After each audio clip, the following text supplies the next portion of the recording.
اللہ اللہ اللہ اللہ۔ میرے معزز مسلمان بزرگوں، عزیز بھائیوں اور امت مسلمہ کی مقدس ماں اور بہنوں، اللہ رب العزت نے زندگی کے یہ چند سانس عطا فرمائے ہیں، اور اس کے اندر میرے اللہ کی چاہت یہ ہے کہ لوگ نیکیوں میں سبقت کریں، حرص کریں نیکیوں کا۔ رسول کریم صلی اللہ علیہ وسلم نے ایک موقع پہ فرمایا، لوگوں جو تمہیں نفع دینے والی ہے اس چیز کی حرص کرو، اور وَاسْتَعِنْ بِاللَّهِ، اللہ سے مدد مانگو، وَلَا تَعْجِزْ، عاجز مت آؤ۔ ویسے تو حرص پسندیدہ عادت نہیں ہے کہ آدمی مال کی حرص کرے، جاہ کی عزت کرے، دولت کی حرص کرے، بڑے کاروبار کی حرص کرے، دنیا کی کسی چیز کی حرص کرے، لیکن دین کے معاملے میں حرص کرنا ایک عبادت ہے۔ کسی کو اللہ یہ چیز دے دے تو گویا کہ اللہ نے اسے بڑی نعمت سے نواز دیا ہے، کہ دین کے معاملے میں حرص کرو۔ کسی کے بارے میں سنا کہ فلاں شخص یہ نیک عمل کر رہا ہے تو حرص کرو کہ میں بھی وہ عمل کرنے لگ جاؤں۔ لیکن نبی علیہ الصلوۃ والسلام نے کتنی پیاری بات فرمائی، کسی بڑے نیک آدمی کو دیکھ کر جب تم حرص کرتے ہو تو بس اوقات دل کے اندر یہ خیال آتا ہے میں تو یہ نہیں کر سکتا، میں دنیا دار آدمی، یہ اللہ کا نیک بندہ، میں ایسے کیسے کر سکتا ہوں؟ تو فرمایا آسان طریقہ وَاسْتَعِنْ بِاللَّهِ، ارے تم نہیں کر سکتے، اللہ تو کرا سکتا ہے۔ وَاسْتَعِنْ بِاللَّهِ، اللہ سے مدد مانگ لو۔ تمہارے لیے مشکل ہے، اللہ کے لیے تو کوئی مشکل نہیں ہے، اللہ کے لیے تو کوئی مشکل نہیں ہے، وہ تمہارے لیے آسان کر دے گا۔ وَاسْتَعِنْ بِاللَّهِ، اللہ سے مدد مانگ لو۔ وَلَا تَعْجِزْ، اس سے تو عاجز نہ ہو نا، مانگنے سے تو عاجز نہ ہو۔ اگر مانگو گے تو اللہ وہ دے دے گا، اور اگر نہ بھی دیا تب بھی ثواب سے محروم نہ رکھے گا۔ سچے دل سے مانگو گے تو اللہ وہ دے دے گا، اگر کسی حکمت سے نہ بھی دیا تو ثواب سے محروم نہ رکھے گا۔ جیسے حدیث میں آتا ہے، رسول کریم صلی اللہ علیہ وسلم نے فرمایا، ایک آدمی کسی شہید کو دیکھ کر تمنا کہتا ہے کاش کہ مجھے بھی اللہ شہادت دے دے۔ اب یہ دل کی اس کی آرزو اور تمنا ہے، سچی آرزو ہے، سچی حرص ہے، سچی تمنا ہے۔ اس کی موت اپنے بسترے پہ آتی ہے، اللہ قیامت میں شہداء میں اس کو بھی لکھ دے گا۔ اللہ ہے کہ جو مجھ سے بن پاتا ہے میں اس کے اندر کمی نہیں کر رہا، میں اس سے کمی نہیں کر رہا۔ وَاسْتَعِنْ بِاللَّهِ، اللہ سے مدد مانگ لے۔ تو دنیا کی چیز میں حرص کرنا عیب ہے، اور دین کے معاملے میں حرص کرنا یہ عبادت ہے، یہ اللہ کی نعمت ہے۔ اس لیے فرمایا دین کے معاملے میں حرص کرو، کسی کو دیکھ کر نیکی کرتے ہوئے دیکھو تو دعا کرو، اے اللہ مجھے بھی ایسی توفیق دے دے، میں بھی ایسا بن جاؤں، میں بھی ایسا بن جاؤں۔ صحابہ کا عجیب مزاج تھا، عجیب و غریب ان کے اندر حرص تھی۔ ایک مرتبہ تو عمر رضی اللہ تعالیٰ عنہ نے کہا آج میں صدیق اکبر رضی اللہ تعالیٰ عنہ سے نیکیوں میں آگے بڑھ جاؤں گا۔ یہ ہر میدان میں آگے بڑھ جاتے ہیں، کہیں موقع ہی نہیں دیتے نیکیوں میں آگے بڑھنے کا، اب تو میں آگے بڑھ جاؤں گا۔ غزوہ تبوک کا موقع تھا تو حضرت عمر نے فرمایا میرے پاس مال زیادہ ہے۔ عمر رضی اللہ تعالیٰ نے فرمایا صدیق اکبر کے مقابلے میں، اس لیے آدھا سمیٹ کا سامان حضور کی خدمت میں پیش کر دیا کہ آج تو آگے نکل جاؤں گا۔ تو ادھر صدیق اکبر رضی اللہ عنہ کا معاملہ کیا تھا، گھر کا سارا ہی سمیٹ کر مال حضور کی خدمت میں لے آئے۔ حضور علیہ الصلوۃ والسلام نے پوچھا عمر کیا لائے؟ فرمایا اللہ کے رسول آدھا مال لایا ہوں۔ صدیق تم کیا لے کے آئے؟ فرمایا اللہ کے رسول سب ہی کچھ لے کے آیا ہوں۔ فرمایا اس سے آگے نہیں بڑھ سکتا، میں اس سے نہیں آگے نکل سکتا۔ اس لیے رسول کریم صلی اللہ علیہ وسلم فرمایا کرتے تھے اللہ میں نے دنیا میں سب کا بدلہ دے دیا، صدیق کا بدلہ میں نہیں دے سکتا، اس کا بدلہ تو ہی دیجیے، آپ ہی اس کا بدلہ دیجیے۔ ایک مرتبہ حضور علیہ الصلوۃ والسلام صحن میں تشریف فرما تھے، آسمان کی طرف دیکھا تو بہت سارے ستارے چمکتے ہوئے نظر آئے۔ امی عائشہ صدیقہ رضی اللہ تعالیٰ عنہ ساتھ تھی.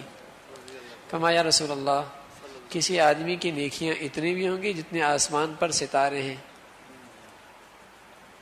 فرمایا ہاں، عمر رضی اللہ تعالیٰ عنہ کی نیکیاں اتنی جتنی آسمان پہ ستارے ہیں. آیت عائشہ خاموش ہو گئی. سمجھا یہ تھا کہ اب حضور میرے ابا کا نام لیں گے. خاموش ہو گئے. فرمایا عائشہ کیوں خاموش ہو؟ تیرے ابا کا معاملہ تو یہ ہے کہ عمر کی ساری زندگی کی نیکیاں ایک طرف اور تیرے ابا کی ایک رات کی نیکیاں ایک طرف جو اس نے رات ہجرت میں میرے ساتھ گزاری ہے. اس لیے حضرت عمر بطور حسرت کے فرمایا کرتا ہوں اے عمر اے صدیق اس رات کی عبادتیں تو مجھے دے دے، میری ساری زندگی کی نیکیاں لے لے. تو وہاں بھی ہرس تھی، یہ اس تھی. حضور علیہ الصلوۃ والسلام کے پاس کچھ فقراء صحابہ آئے، غریب صحابہ آئے کہ اللہ کے رسول یہ مالدار کے تو مزے ہیں. ہرس دیکھی. ہم بھی مالداروں کو دیکھتے نا، اس کے پاس گاڑی ہو تو میرے پاس بھی گاڑی ہو، اس کے پاس کوٹھی ہو تو میرے پاس بھی کوٹھی ہو، اس کے پاس دولت ہے تو میرے پاس بھی دولت. یہ خوب اللہ کو ناراض کر رہا ہے اسراف کر کے. کاش کہ میرے پاس بھی ہوتا تو میں بھی یوں ہی اللہ کو ناراض کرتا. ایسی تمنا کی جاتی ہیں، یہ حسرتیں بھی دلوں کے اندر اٹھتی ہیں.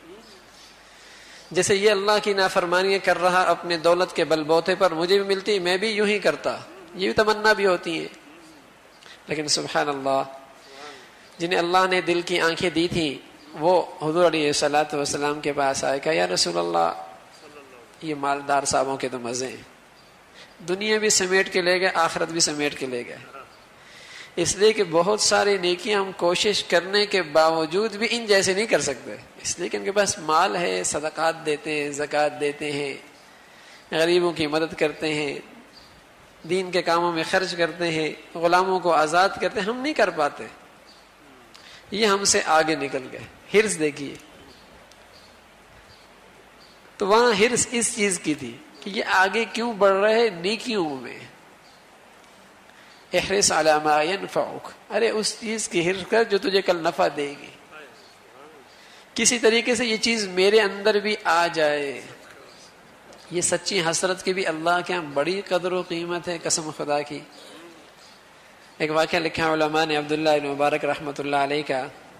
جب دنیا سے آپ رخصت ہوئے تو ایک شخص کے خواب میں آیا، عبداللہ بن مبارک سے پوچھا کہ اللہ نے تمہارے ساتھ کیا معاملہ کیا؟ کہ اللہ نے بہت خیر کا معاملہ کیا، لیکن میرے گھر کے سامنے ایک لوہار رہا کرتا تھا، اس کا معاملہ تو مجھ سے بھی عجیب ہے. وہ شخص صبح صبح اٹھ کر عبداللہ بن مبارک رحمۃ اللہ علیہ کے محلے میں تشریف لے گیا اور پڑوس سے معلوم کہ کون شخص ہے جس کا عنقریب انتقال ہوا ہے. پتہ چلا کہ فلاں شخص لوہار کا کام کرتا تھا، لوہا کوٹا کرتا تھا دن بھر، اس شخص کا بھی انتقال ہوا. گھر میں خبر لی اور پوچھا کہ کون سا ایسا عمل ہے آپ کے گھر کا اس شخص کا جس کا انتقال ہوا ہے. کہ اللہ رب العزت نے اسے یہ بلند مقام نصیب فرمایا. اس کی بیوی نے کہا اور تو کوئی خاص عمل نہیں ہے میرے میاں میں، دو باتیں میرے میاں کے اندر بڑی عجیب تھی. ایک تو یہ کہ جب وہ لوہا کوٹ رہا ہوتا اور وہ اپنا ہتھوڑا اپنے کندھے تک لے جا چکا ہوتا، عین اس وقت اللہ کی آواز بلند ہوتی اللہ اکبر، تو اس کے دل کے اندر اللہ کی عظمت کا اس قدر لحاظ تھا کہ اللہ اکبر کانوں میں پڑنے کے بعد اب یہ تھوڑا کندھے کے پیچھے تو جا سکتا ہے لیکن وہ اب لوہے پہ نہیں مارتا کہ اللہ نے بلا لیا. اللہ اکبر ہوتی ہی اللہ کی طرف چل پڑتا. اور دوسرا اس کا یہ عمل تھا کہ ہمارے گھر کے سامنے ایک بزرگ رہا کرتے تھے عبداللہ بن مبارک رحمۃ اللہ علیہ، اور رات کو اللہ کی عبادت کرتے تھے اور یوں لگتا تھا جیسے کہ کوئی لکڑی گاڑ دی ہو، اس انداز میں ان کے طویل قیام ہوا کرتے تھے. اللہ کلام پڑھتے تھے رات بھر مزے لے کر. تو میرا میاں ٹھنڈی آہیں بھرا کرتا تھا کہ کاش کہ میرے بھی کوئی رزق کا معاملہ سہولت والا ہوتا اور میں بھی عبداللہ بن مبارک جیسا ایسا ہی اعمال کرتا. تو شخص سمجھ گیا کہ ہاں یہ حسرت نایاب ہی نے اس کو آخرت میں قابل رشک بنا دیا. یہی وہ عمل ہے کہ اندر ہرس تو ہے نا، سچی حسرت تو ہے کہ اللہ یہ چیز مجھے بھی نصیب کر دیتا کہ میں بھی ایسا بن لیتا. تو نیکیوں میں حرص مطلوب ہے، نیکیوں میں حرص مطلوب ہے، حسرت مطلوب ہے. اور رسول کریم صلی اللہ علیہ وسلم نے کتنا پیارا نسخہ دے دیا، فصل اللہ وستعین باللہ، اللہ سے مدد مانگ. میاں کسی کو دیکھ رہا ہے تہجد پڑھتے ہوئے، الحمدللہ اس کا معمول ہے، مجھے یہ ہے کہ میں تو رات کو دیر سے سوتا ہوں، تہجد نہیں پڑھ سکتا. لیکن اگر یہ حسرت سچی ہے تو اللہ سے مانگنا شروع کر دے، اے اللہ مجھے بھی تہجد کی توفیق دے دے. اپنی طرف سے تدبیر کر لے، اور اگر پھر بھی نہیں اٹھتا تو انشاءاللہ تہجد کا ثواب مل جائے گا. مانگ رہا ہے، کوشش کر رہا ہے، پھر بھی نہیں اٹھ رہا ہے، ثواب مل جائے گا. تو اللہ سے مانگنے سے تو عاجز نہ رہے نا کہ اے اللہ فلاں آدمی اتنا بڑی نیکی کر رہا، فلاں تیرا اتنا مقبول بندہ ہے، میں بھی ایسا مقبول بندہ بن جاؤں. یہ تو مانگ سکتے ہیں. فاسأل اللہ، جیسے آج دنیا والوں کو دیکھ کر ہم مانگتے ہیں میرے کو بھی یہ مل جائے، یہ بھی مل جائے، یہ بھی مل جائے، یہ بھی مل جائے. ہر کوئی دعا ہماری خالی نہیں ہوتی ان چیزوں سے دنیا مانگنے میں. تو کبھی اللہ سے یہ بھی مانگ لیا کریں، اے اللہ جو تیرے پیارے ہیں ان پیارے بندوں کے اعمال بھی ہمیں بھی نصیب فرما دے، ہمیں بھی اس کی توفیق دے دے. اس کی حرص کرے، احرص علی ما ینفع، اور دعاؤں سے عاجز نہ رہیں، دعا ضرور کریں. اسی کو اللہ فرمایا فاستبقوا الخیرات، سبقت کرو ایک دوسرے سے، آگے بڑھو ایک دوسرے سے. یہ ہے مقابلہ کرنے کی جگہ. فَلْيَتَنَافَسِ الْمُتَنَافِسُونَ، یہ ہے جس کے اندر ایک دوسرے سے سبقت کرے. یہ میدان ہے سبقت کرنے کا، اس کے اندر کوشش کی جائے کہ میں آگے بڑھ جاؤں. اور دوسری بات رسول کریم صلی اللہ علیہ وسلم نے فرمائی وَإِنْ أَصَابَكَ شَيْءٌ فَلَا تَقُلْ لَوْ أَنِّي فَعَلْتُ لَكَانَ كَذَا وَكَذَا. اگر کوئی کام، کوئی مصیبت، کوئی آزمائش، کوئی تکلیف، کوئی درد تجھے پہنچ جائے تو یہ مت کہا کر کہ اگر ایسا ہو جاتا تو یہ مصیبت مجھے نہ پہنچتی، ایسا ہو جاتا تو یہ مصیبت مجھے نہ پہنچتی. یوں نہ کہا کر، بلکہ یوں کہا کر قدر اللہ ما شاء فعل، جو اللہ نے چاہا وہ ہوا. فرمایا فَإِنَّ لَوْ تَفْتَحُ عَمَلَ الشَّيْطَانِ، اگر تم نے کہا نا اگر یوں ہوتا تو یوں نہ ہوتا، تو یہ تم نے شیطان کا دروازہ کھول دیا ہے. جو ہونا ہے وہ تو ہو جائے گا، لیکن تمہارے غم کی زندگی طویل ہو جائے گی، تمہاری پریشانی اور زیادہ طویل ہو جائے گی، تمہاری بے چینی اور بڑھ جائے گی. جو ہونا ہے وہ تو ہو گیا. اگر میں ایسا کر لیتا، یہ جو اگر ہے، اس اگر نے تیرے غم کو بڑھا دینا ہے، اگر نے تیرے غم کو بڑھا دینا ہے. اس لیے کہ تو ایمان لا چکا ہے، ان تؤمن باللہ، تو اللہ پر ایمان لا چکا ہے، اور تو اس کی تقدیر پر بھی ایمان لا چکا ہے کہ جو ہوتا ہے اللہ کی طرف سے ہوتا ہے، اور اللہ کے بغیر کوئی کچھ نہیں کر سکتا.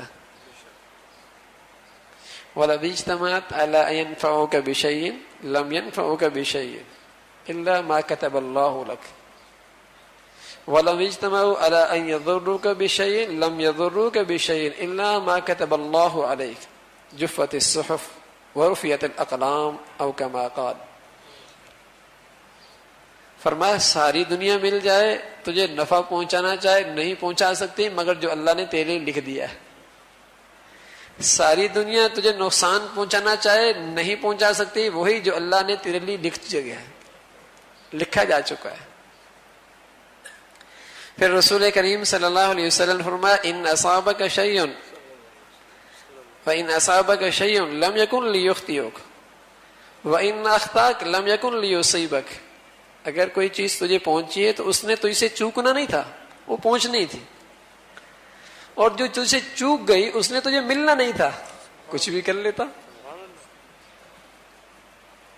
کچھ بھی کر لیتا، اس نے نہیں ملنا تھا. یہ ہے تقدیر پر ایمان، اور یہ ایسا پیارا نسخہ ہے کہ غموں کے زمانے کو مختصر کر دیتی ہے.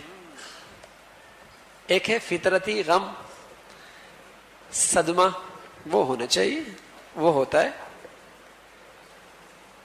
وہ تقدیر پر ایمان کے منافی نہیں ہے۔ اس کی مثال ایسی ہے کہ جیسے ایک آدمی آپریشن کرواتا ہے تو وہ روتا بھی ہے، آنکھوں سے آنسو بھی آ جاتے ہیں، اس کی تکلیف بھی محسوس کرتا ہے، درد بھی محسوس کرتا ہے، لیکن آپریشن کے بعد اسے پیسے بھی دیتا ہے، فیس بھی دیتا ہے، اس کے احسان کا شکریہ بھی ادا کرتا ہے۔ یہ دو چیزیں کیا ہیں؟ اسی طرح کوئی تکلیف آ جائے تو صدمہ ہوتا ہے، لیکن مومن کے دل کے اندر یہ بات بھی ہوتی ہے کہ میرا اللہ ہے، جو اس نے میرے لیے طے کیا وہ میرے لیے بہتر تھا، اس لیے اندر سے راضی بھی ہوتا ہے، غم بھی ہوتا ہے، لیکن وہ غم پریشانی کا درجہ نہیں پاتا، وہ پریشان نہیں کرتا۔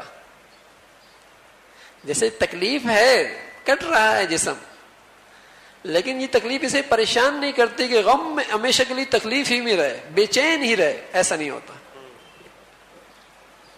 تو صدمہ ہوتا ہے، درد ہوتا ہے، آنکھوں سے آنسو بھی بہہ پڑتے ہیں اس تکلیف پر، لیکن دل سے اللہ کے فیصلے پہ ناراضگی کا اظہار نہیں کرتا، شکوے اور شکایت نہیں کرتا، یوں نہیں کہتا اگر میں یوں کر لیتا تو یوں ہو جاتا،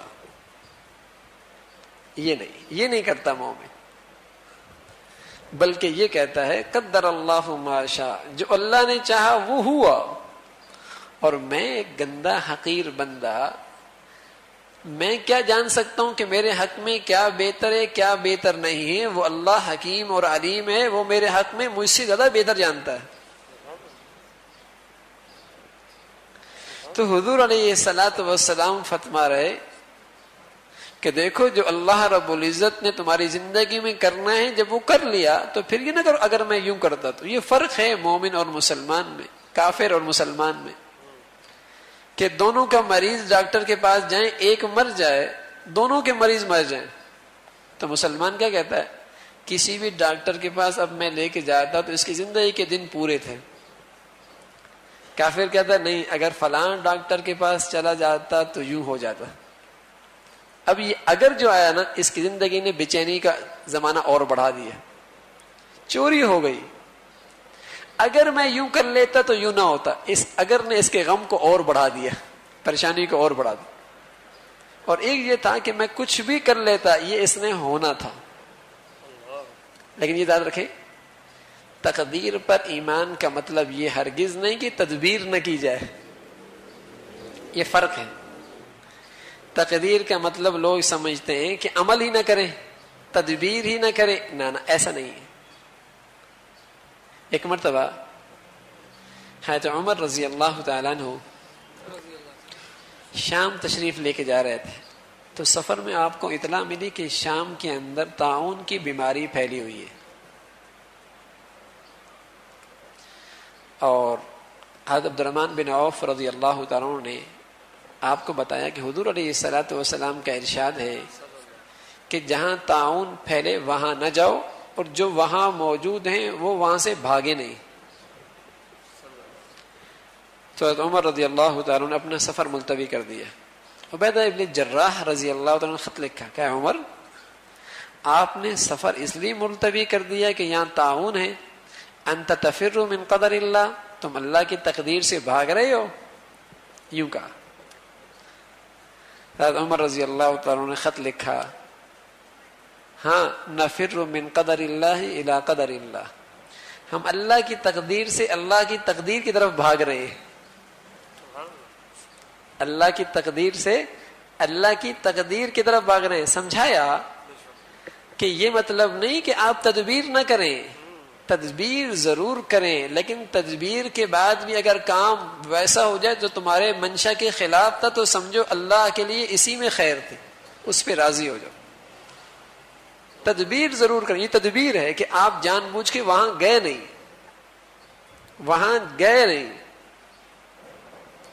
تو ایک ہے تدبیر اور ایک ہے تقدیر، دونوں چیزیں الگ الگ ہیں۔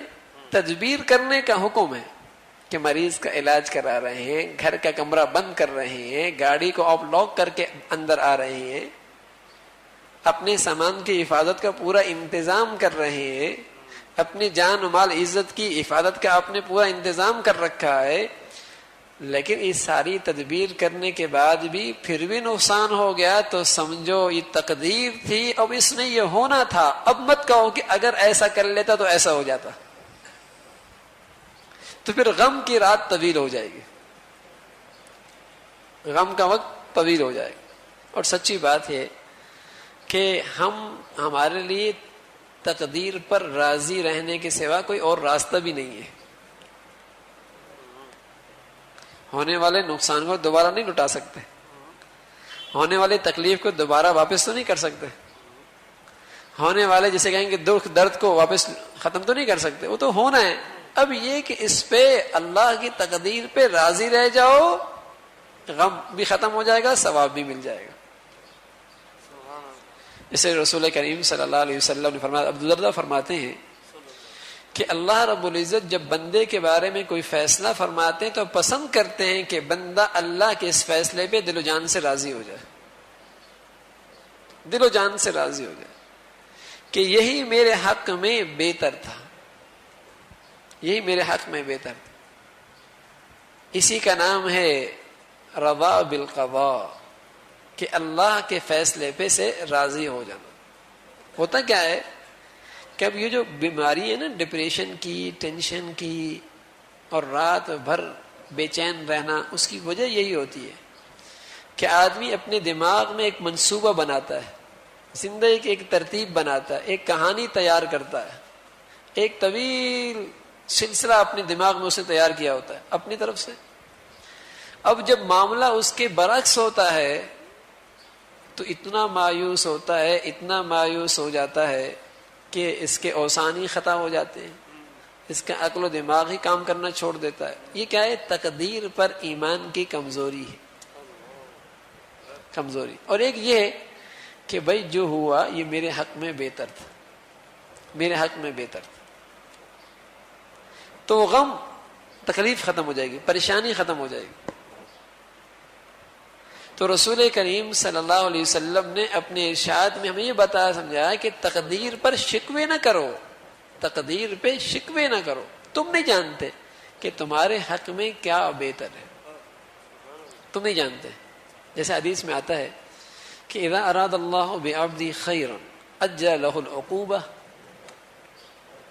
جب اللہ رب العزت کسی بندے کے ساتھ خیر کا معاملہ کرتے ہیں تو جلدی ہی اسے کسی آزمائش میں ڈال دیتے ہیں. اور جب اللہ رب العزت کسی بندے کے ساتھ شر کا معاملہ کرتے ہیں تو اللہ اس کے گناہوں کا وبال اس سے روک کے رکھتے ہیں، یہاں تک کہ اچانک آخرت میں اس کی سزا دیتے ہیں. اب کوئی بھی میرے مزاج کے خلاف کام ہو رہا ہے تو میرا کام تو راضی ہونا ہے نا، کہ ارے اس کے اندر میرے لیے فائدہ ہے، اس لیے میرے لیے فائدہ ہے، اسی میں خیر ہے. تو میں عرض یہ کر رہا ہوں کہ یہ ایک بہترین سکون کا راز جو رسول کریم صلی اللہ علیہ وسلم نے بتایا کہ پھر تقدیر پر شکوے نہ، اگر میں ایسا کر لیتا تو ایسا ہو جاتا. ایسا نہیں ہونا، اب جو ہونا وہ سو ہو چکا. اسی کو دل و جان سے قبول کر لو، غم پریشانی بھی ختم ہو جائے گی، اجر بھی ملے گا، اجر بھی ملے گا. اور ایک حدیث کا مفہوم ہے رسول کریم صلی اللہ علیہ وسلم کا کہ جو بندہ میری آزمائش پر، میری طرف سے آنے والی بیماری پر، کمزوری پر دل و جان سے راضی جاؤ، پھر وہ کسی اور رب کو تلاش کرے، کسی اور رب کو تلاش کرے. جب اس نے مجھے رب مانا ہے تو رب تو کہتے ہیں پر پالنے والا، جیسے ماں پالتی ہے، باپ پالتا ہے. ماں اور باپ دونوں پالنے کے اندر ہر بچے کی خواہش نہیں ماں پوری کرتے، بچے کی ہر خواہش نہیں پوری کرتے. اگر بچے کی ہر خواہش ہی پوری کر لیں پھر بچہ نہیں، تربیت نہیں ہو سکتی اس کی، پھر وہ نہیں پروان منزل تک نہیں پہنچ سکتا. کچھ مانتے ہیں، کچھ نہیں مانتے، کچھ دیتے ہیں، کچھ نہیں دیتے، کبھی مذاق، کبھی پیار کرتے ہیں، کبھی تھپڑ مارتے ہیں، کبھی سلاتے ہیں، کبھی جگاتے ہیں، کبھی ہنساتے ہیں، کبھی رلاتے ہیں. وہ تربیت کر رہے ہیں نا. تو فرمایا میں مربی ہوں، میں مربی ہوں. اگر مجھے رب مانتے تو پھر ان سب چیزوں پہ دل و جان سے راضی رہو. میں نے یہ سب کچھ کرنا ہے، تمہاری تربیت کرنی ہے. اللہ کا نظام ہے کہ بس اوقات اللہ رب العزت نعمتیں دے کر اپنی طرف متوجہ کرتا ہے. جب بندہ اللہ کی طرف پھر بھی متوجہ نہیں ہوتا تو آزمائش اور امتحان کی زنجیروں میں جکڑ کر اپنی طرف متوجہ کرتا ہے. تو یہ بھی تو اس کی محبت کا انداز ہے, یہ بھی اس کی تربیت کا انداز ہے کہ پھر بھی اپنی طرف ہی متوجہ کر رہا ہے. پہلے اس طریقے سے چاہا, پھر اس طریقے سے چاہا. تو وہ رب ہے, وہ رب ہے, وہ جس حال میں مجھے رکھے میرے لیے وہی حال ہی بہتر ہے. جتنا دے اتنا ہی میرے لیے بہتر ہے, جس طریقے سے دے اتنا ہی میرے لیے بہتر ہے, یہی میرے لیے بہتر ہے. اگر اس کے اندر راضی نہیں تو بے چینی میں اضافہ ہوگا, سوچتا ہی رہے گا بیچارہ. یہ لوگ سوچوں کے بیمار ہوتے ہیں نا, سوچتے ہی رہتے ہیں. وہ کیا ہے, وہ اللہ کی اس تقدیر پہ راضی نہیں ہوتے. وہ کہتا نہیں میں یوں کر لیتا تو یوں ایسا ہو جاتا. سوچتا ہی رہتا ہے بیچارہ کہ ایسا کیوں نہیں ہوا, ایسا کیوں نہیں ہوا. یہ ہمارے معاشرے کا مستقل روگ ہے, روگ بیماری ہے جو اب سرایت کر چکی اللہ کی ذات پہ اعتماد نہ ہونے کی وجہ سے, تقدیر پر ایمان نہ ہونے کی وجہ سے, تقدیر پر ایمان کی کمزوری کی وجہ سے. کسی سے پوچھو وہ ہر وقت ایک غم میں, ایک سوچ میں لگا ہے. وہ کہتا نہیں یوں ہو جاتا. ارے میاں نہیں, ہم بندے ہیں, ہمارا ایک اللہ ہے. ہم نے اس جہان کو نہیں چلانا بلکہ چلانے والے کے مطابق چلنا ہے. ذوالنون مصری رحمۃ اللہ علیہ کے پاس کسی نے کہا حضرت کیسی گزر رہی؟ کہا بہت اچھی گزر رہی ہے. کہا کیسے؟ کہا اس جہان میں وہ ہو رہا جو ہم چاہ رہے ہیں. کہا حضرت وہ ہو رہا ہے جو آپ چاہ رہے ہیں؟ کہاں بھائی, اس جہان میں وہ ہوتا ہے جو ہمارا اللہ چاہتا ہے. ہم نے اپنی چاہت کو اللہ کی چاہت میں فنا کر دیا. جیسے وہ چاہتا ہے ہم بھی ویسے چاہ لیتے ہیں, ہم بھی خوش, ہم بھی خوش. جس حال میں وہ ہمیں رکھے ہم اس پہ راضی. تو رسول کریم صلی اللہ علیہ وسلم فرما رہے کہ دیکھو تقدیر پر راضی رہ جاؤ, تقدیر پہ راضی رہو. اور یہ مطلب ہرگز نہیں ہے کہ اس کام کی تدبیر نہ کی جائے نہ. اور عمل سے, جیسے لوگ کہتے ہیں نا کہ بھئی اللہ چاہے گا تو نماز پڑھ لیں گے, اللہ چاہے گا تو داڑھی رکھ لیں گے, اللہ چاہے گا تو حج پہ کر لیں گے, حج کر لیں گے. کبھی انہوں نے یہ نہیں کہا کہ اللہ چاہے گا تو کھانا کھا لیں گے, وہ تو شروع کر دیتے ہیں کھانا, ٹھیک ہے نا.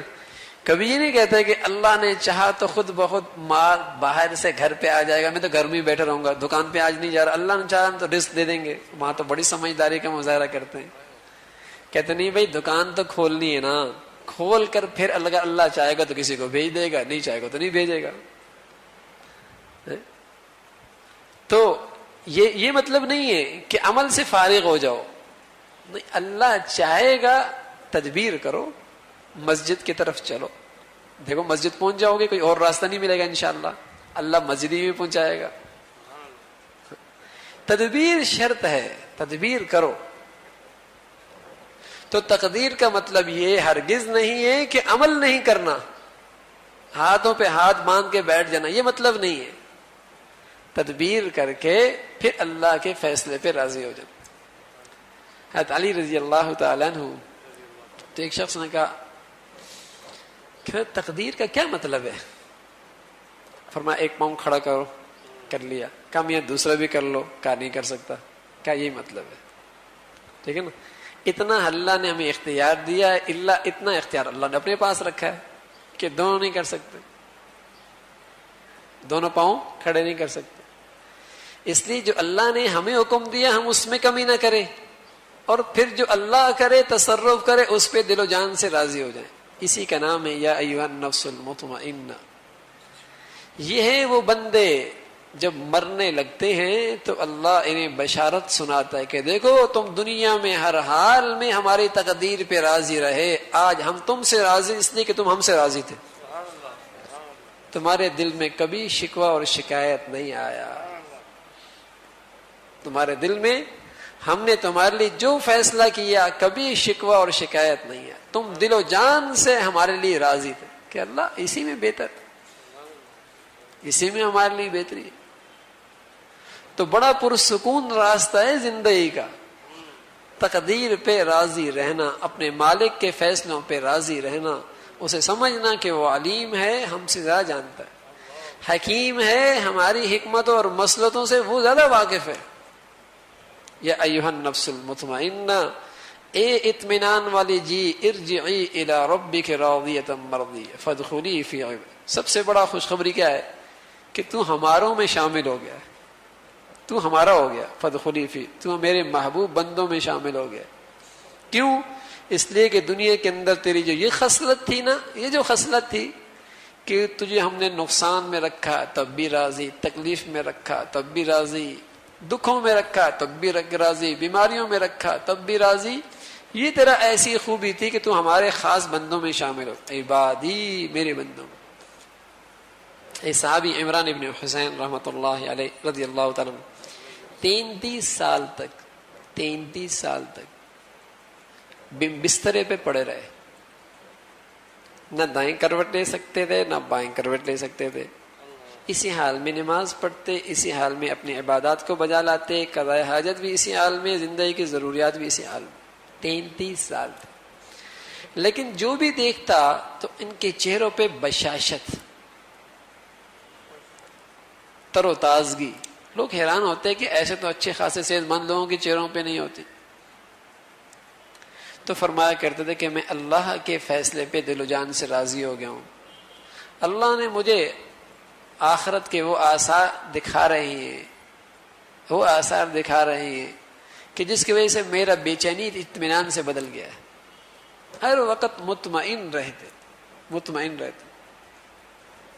تو یہ چیز ہے، جب زندگی ہے، کوئی دنیا میں ایسا انسان نہیں ہے جو یہ کہ دنیا کے اندر میری ہر خواہش پوری ہو، ہر چاہت پوری ہو گئی ہو، ہر ضرورت پوری ہو گئی ہو، ہر کام میرے چاہت کے مطابق، کچھ ہوں گے کچھ نہیں ہوں، کبھی راحت کبھی کچھ، کبھی صحت کبھی بیماری، کبھی صحت کبھی ٹھیک کبھی تکلیف، کبھی راحت کبھی غم، یہ سب کچھ زندگی میں آئے گا، اور اللہ کے نیک بندوں پر بھی آتا ہے۔ بلکہ حضور علیہ الصلوۃ والسلام نے فرمایا اشد البلاء الانبیاء ثم الامثل فالامثل، او کما قال علیہ الصلوۃ والسلام، اللہ کے نیک بندے، سب سے بڑا طبقہ انبیاء کا، ان پر سب سے زیادہ اللہ کی آزمائشیں آتی ہیں۔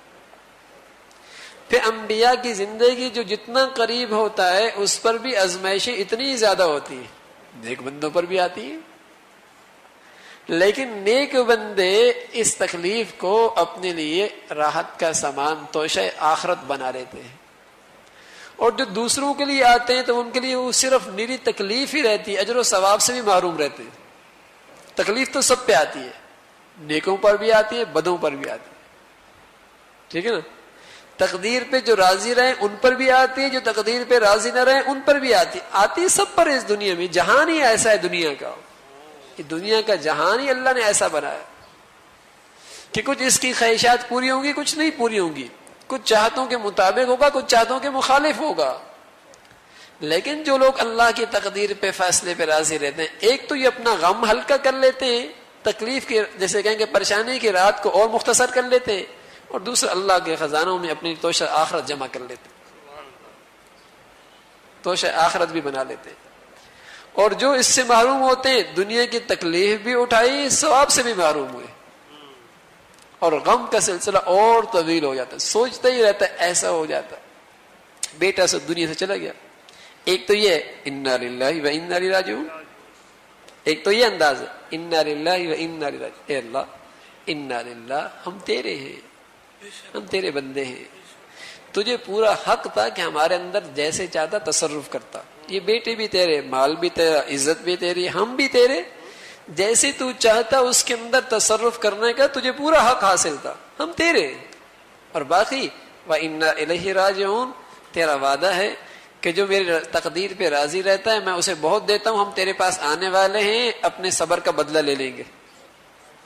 اِنَّا لِلَّهِ وَإِنَّا إِلَيْهِ رَاجِعُونَ، ہم تیرے ہیں، ہمارا مال تیرا، اولاد تیری، سب کچھ تیرا، تو نے جیسا تجھے حق تھا تصرف کیا، ہم اس پہ راضی ہیں۔ وَإِنَّا إِلَيْهِ رَاجِعُونَ، ہم آئیں گے تیرے پاس اپنے اس رضا بالقضاء کے جو اجر و ثواب تو نے رکھا ہے وہ لینے کے لیے تیرے پاس آ رہے ہیں۔ ایک تو یہ، اور ایک یہ ہے کہ غم کو لے کر ساری زندگی بیٹھ جائے، غم ہی غم، پریشان ہی پریشان۔ حضور علیہ الصلوۃ والسلام کے جب بیٹے کا انتقال ہوا تو حضور گود میں لے کر آنکھوں سے آنسو آ رہا ہے۔ فرمایا اللہ کے رسول آپ کے آنکھوں سے آنسو؟ فرمایا ہاں، یہ محبت کے آنسو ہیں، یہ پیار کے آنسو ہیں۔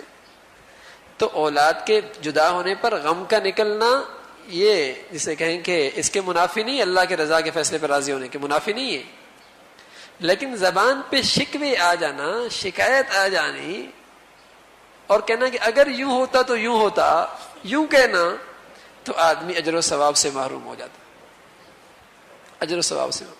تو میرے دوستو، رسول کریم صلی اللہ علیہ وسلم نے اپنے ارشاد کے اندر دو باتیں سمجھائی ہیں۔ ایک بات تو یہ سمجھائی کہ دیکھو آخرت کے کاموں میں حرص کرو، آگے بڑھو ایک دوسرے سے، اور اگر تم نہیں بھی کر سکتے، بظاہر تمہارے حالات ایسے ہیں، تو کم سے کم اللہ سے مدد تو مانگو کہ اللہ تم مدد فرما، ہم بھی یہ نیکیاں کر لیں۔ اور دوسرا فرمایا زندگی کے اندر کوئی بھی کام تمہارے مزاج اور چاہت کے خلاف ہو، پریشانی، دکھ، تکلیف، امتحان آ جائے تو سمجھو کہ یہ ایسا ہونا تھا، ایسا ہونا تھا۔ وہاں شیطان کو موقع نہ دو کہ وہ تم پر سوار ہو جائے اور کہے کہ بھئی اگر یوں کر لیتے تو یوں ہو جاتا، ایسا کر لیتے تو ایسا ہو جاتا، غم کی رات تمہاری اور طویل ہو جائے گی۔ ایسا نہ کرو، بلکہ اللہ کے فیصلے پہ دل و جان سے راضی ہو جاؤ، تو زندگی آسان، آخرت سنور جائے گی۔ اللہ بھائی مجھے بھی اور آپ کو بھی کہنے سننے سے عمل کی توفیق نصیب فرما دے۔